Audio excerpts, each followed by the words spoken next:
Hey good people, welcome back to my YouTube channel. So I attended inkonzo yabantu besifazane named INjongo kaNkulunkulu ngomuntu wesifazane. Their theme was in truth and in spirit. So I drove all the way to Durban and it was so great.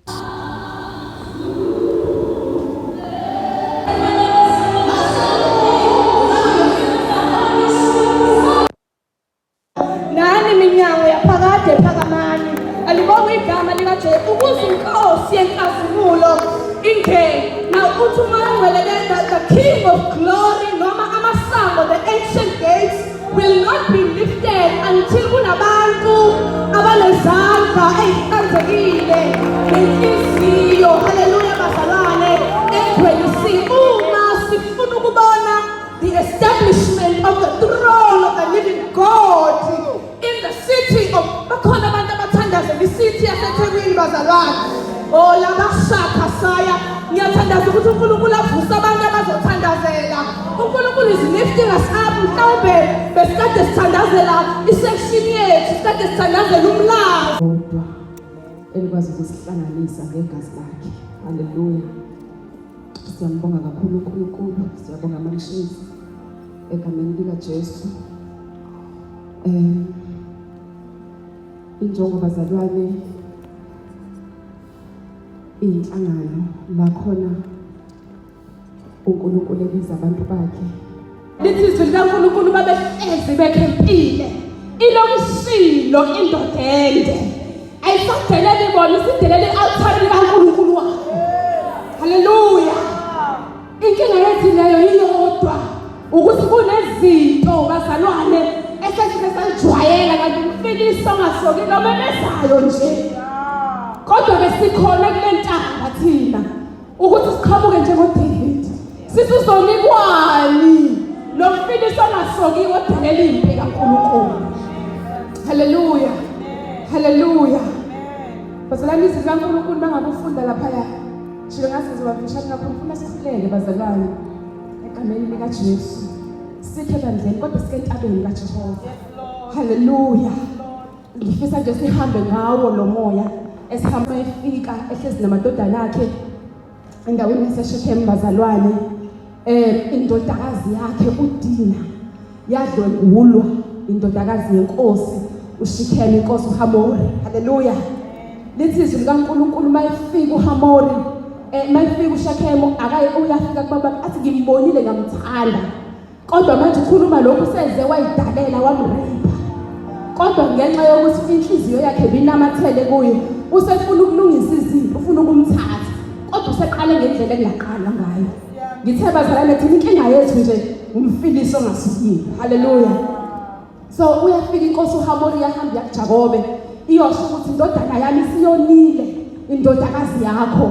Sinike yena simganise nendodana yami. Haleluya. uJakobe sadidekile kanjalo qhamuka amadodana akhe vele koluseni uLevi bazalwane noSimiyoni bayizwe indaba ukuthi udadewabo unokubeziwe okuyiphilo kwaIsrayeli. Haleluya. Ngoba kunezindlela uIsrayeli oyithola enkosini zokuziphatha. Seqhamuka laba bafana nesitha. Isitha esifika sizongena ensimini yomuntu. Haleluya.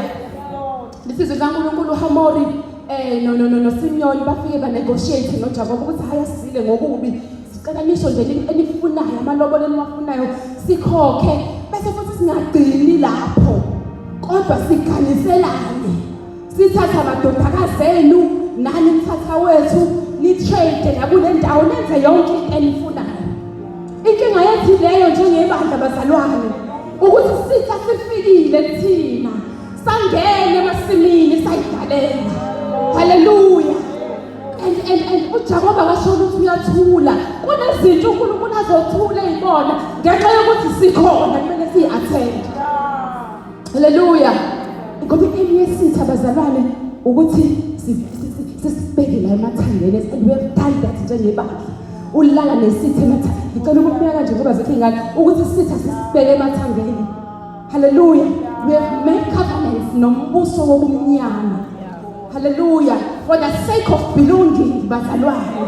Ngoba kathi nizohlala kahle endaweni. sizothola yonke into sizoganiselana kanti uJakobe umuntu wesithembiso. Haleluya. Noma kungakuhleka kangakanani emehlweni ethu kodwa thina singabantu besithembiso. Inkinga yethu leyo bazalwane ukuthi singabantu besithembiso.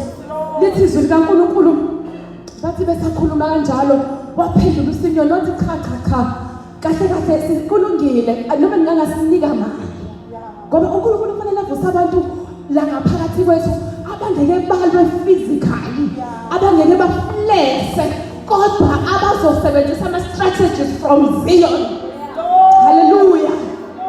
Haleluya. Ngikhuluma nabakhuleki bazalwane ningalahleki. Ngikhuluma nabakhuleki kunabantu uNkulunkulu afuna ukubavusa la ngaphakathi kwethu abanomoya kaSimyon nomoya kaLevi. Haleluya.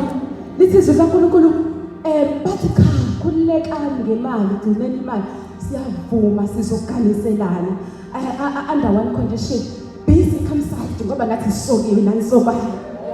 Haleluya. Ngoba vele sithi asikho circumcised. Haleluya. Thina Israel we are circumcised. Thina ke circumcised enhliziyweni ngomoya kaNkulunkulu.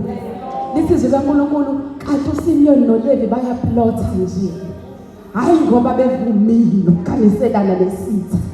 Lithi izwi likaNkulunkulu bathi besasha injunjo besokiwe emva kwensukwana bahamba bayongenisa eShekhemu. Bafike bashaya ngenkemba. Bashaya ngenkemba bazalwane. Babulala yonke into. Haleluya. Inkosi nendodana yayo bayibulala. Because bazalwane kunabantu uthi uJacob mangabe sekhipha isibusise ekhipha kumadodana akhe laba bowu2 ngenxa yaleso senzo wangababusisa. Laba bantu uNkulunkulu afuna ukubavusa abekho phophile. Angeke baze bafane nabanye abantu. Kodwa bazoyimela into kaNkulunkulu. Ngoba uJakobe kufanele aqhubeke ezithembisweni zikaMkhulu wakhe uAbraham. Haleluya. Ngoba lento iqala kuAbraham yeza kuIsaac isikuyena manje phezu kwakhe. Manje sitha sifuna ukuyintshontsha ngokuthi asikhalisela. Ngenxa yokuthi yena unesithembiso sikaNkulunkulu esiphezu kwakhe kuyinto kaNkulunkulu ibingeke iziphumelele phezu kwakhe naphezu kwesizukulwane sakhe abalandelayo. Haleluya. Lithe bazalwane uNkulunkulu kunabantu afuna ukubavusa lesi sikhathi.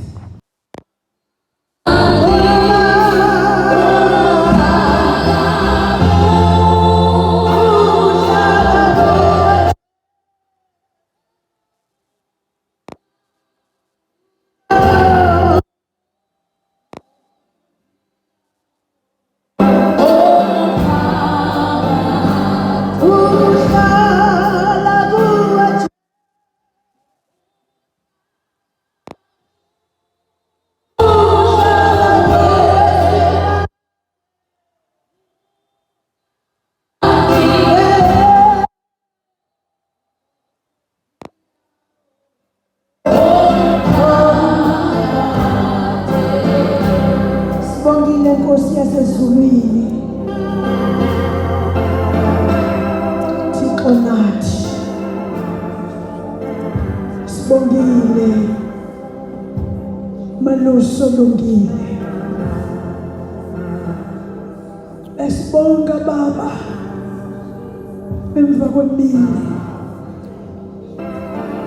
umphefumulo wethu uyaguqa phambi kwenkosi ephakeme. Umphefumulo wethu uyavuma ukuthi kuba bonke akekho onjengawe Murena shikana Urena nakile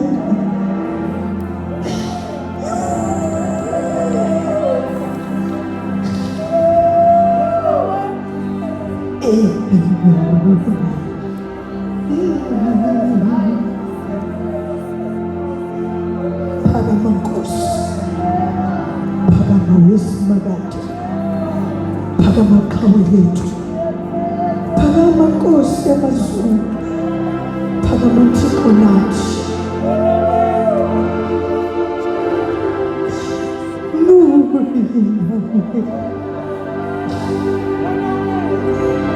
We honor you, O God. We worship.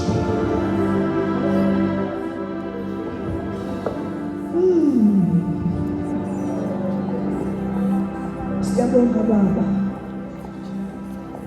Siyabonga Nkosi yamazulu.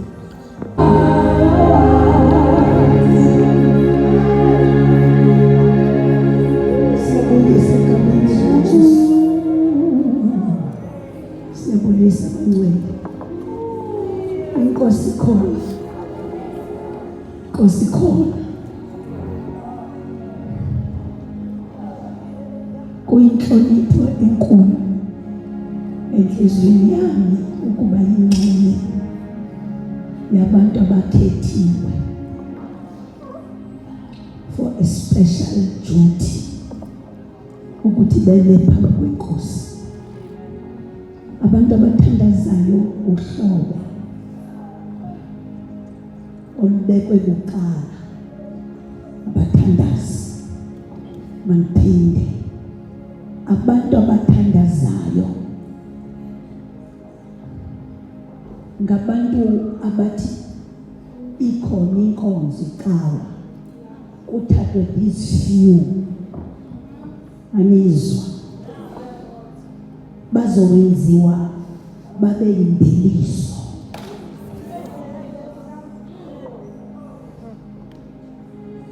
Now indaba yokuba segrupini ethandazayo funeka uzi-establish, ungayijoyini uyinikele,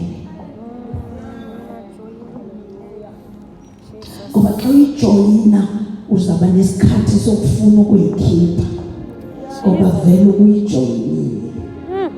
Kodwa xa uyinikele yinto different. Into oyinikela kuyo ungena kuyo nayo ingene kuwe. Na kukhethwe ke abantu abanjalo kodwa mabathandaze. Glory to Jesus. Ngoba uNkulunkulu efuna ukwenza i-extension. Uyayibona lento i-extension, ku-extendwe amazulu kwathiwa nibe amazudlwana. uNkulunkulu uthi enhliziyweni yakho ndibeke my eternity. Now xa ungumthandazi usechansini yokuthi take care of the eternity elibekiwe. Amen. Noba nganga uyaphela ngenxa ye-missed call ndizophinda. Xa umkela uJesu umamkelela enhliziyweni hayi engqondweni. Now njengoba elapha akangeni yedwa, ungena nayo yonke into uNkulunkulu anayo uyibeke kuJesu.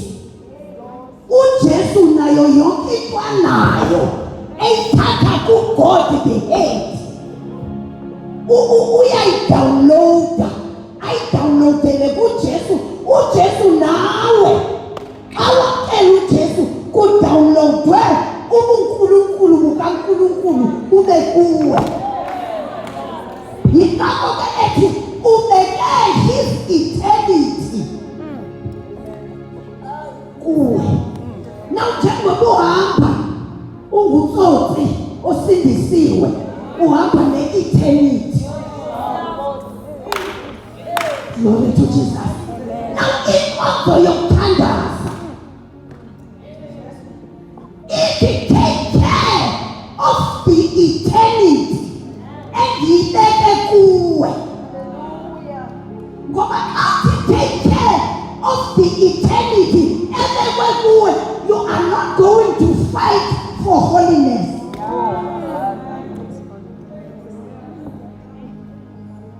Awuzukuzama ubungcwele. Principles zomthandazo agcina ngazo i-eternity kaNkulunkulu ekuye already ikwenza uthi attain his holiness. Wehla ezulwini ukufela mina ingakho ngingeke ngipheze yebo kusho futhi ngithi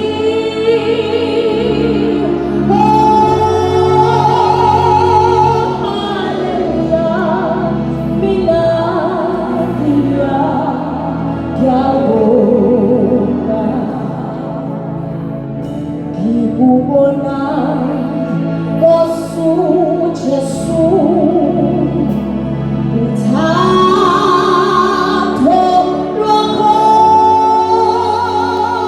wehla ezulwini ukufela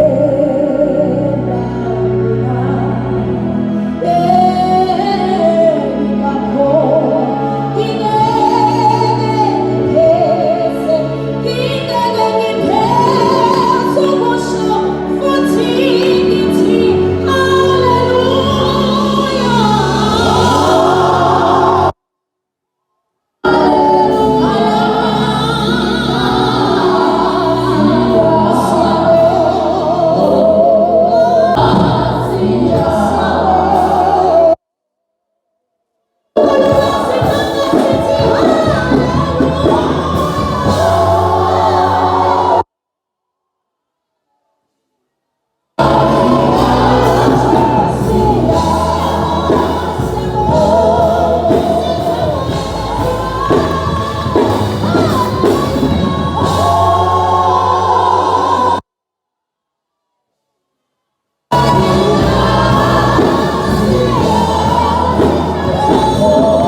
kwakunomphongolo kaNkulunkulu and lithi iBhayibheli people were not allowed to access. Umpristi omkhulu kuphela naye only once a year. Alibonge igama lenkosi. Hallelujah. And into ehlukile because uNkulunkulu always had men. Ayisho uNkulunkulu enabantu enhliziyweni yakhe. Because the reason why abantu were not allowed, it was because of the fallen nature. Not uNkulunkulu hated men. Not uNkulunkulu wayefuna ukuhlala yedwa. But he could not allow them ngenxa yemvelo yokuwa ngoba abantu did not have the stature to survive the presence of God. Amen. Ngoba lithi iBhayibheli naye umpristi kwafanele aqale azihlabele ehlabele izono zakhe before akwazi ukungena. In a way that umengenile kanti kukhona angayilungisanga wayefela khona. So imatter has never been ukuthi uNkulunkulu ufuna ukuhlala yedwa or uNkulunkulu akabafuna abantu. The matter was that people did not have what it takes to stand and survive the presence of the Lord. Hallelujah. Amen. Now, in New Covenant, umambraqwa ukhulume ivesi Hebrews chapter 4 yathi uNkulunkulu wozani ngesibindi. Wozani ngesibindi. Meaning into nje that marks the New Covenant is that we are now able to access. Unkulunkulu then we could not fully access. You know, uNkulunkulu could give the Old Covenant. Unkulunkulu could bless. Unkulunkulu could fight battles kodwa wayengavumi naye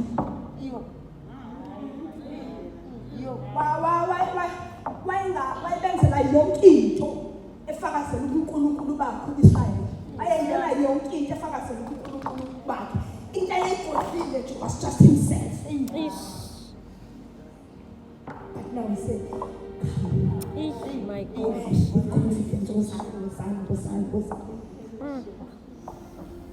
no, the thing scripture yakholelwa mambathu ukuthi scripture lethi uNkulunkulu umoya. So uma umoya bese ethi eBhayibheli laba babukhonzayo kufanele babukhonze ngomoya nangoqiniso because of the personality that God is. Ukuthi uNkulunkulu uyinkosi. He's the Spirit. As much as the access is given, but he is a restricted access. See, maybe as you look at the still it is restricted.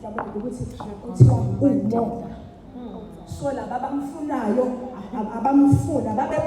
there is a restriction. Unkulunkulu is saying, come, yes, given access, yet there are still restrictions because you do not access the Lord as you please. Thina suke emakhaya awuye enkosini noma inini mothanda. There are protocols, there are systems in place or approach ngayo inkosi. Not that inkosi I approach it, but there are systems in place. Now, as much as uNkulunkulu was giving access to men who they can now access him, but because of the personality ayiyo yokuthi uNkulunkulu uyinkosi futhi ungumoya, leyo nto alone is said we cannot entirely remove restrictions. Exactly.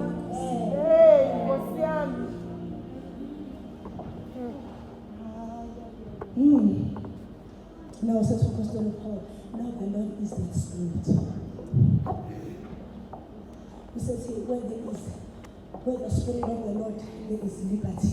Amen. Liberty to access the Lord. But now, first, the Lord is the Spirit.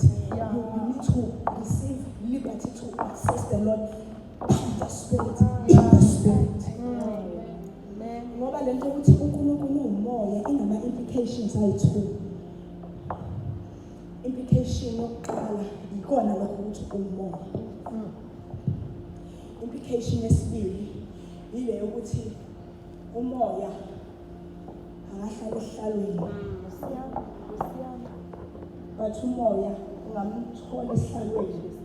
Ngeke ukuthi the dimension can people change. Hallelujah. uNkulunkulu lithi eBhayibhelini umoya. So uma ewumoya lisho ukuthi akekho emhlabeni.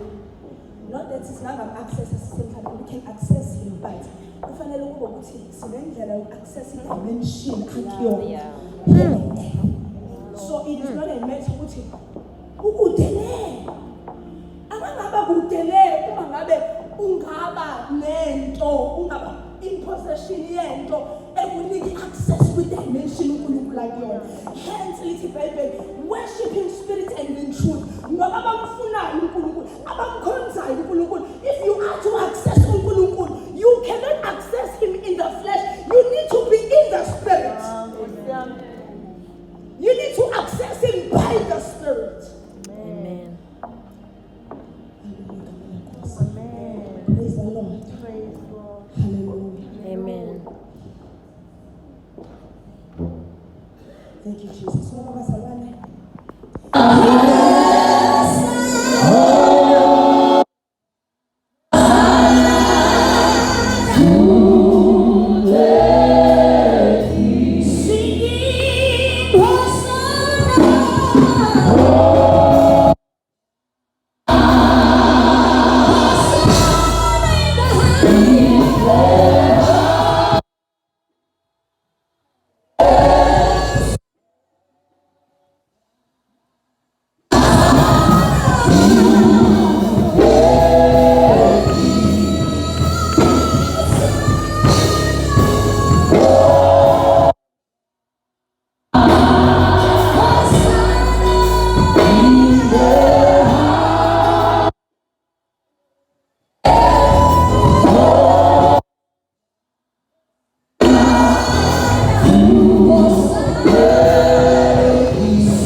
is sufficient to cause them to follow him.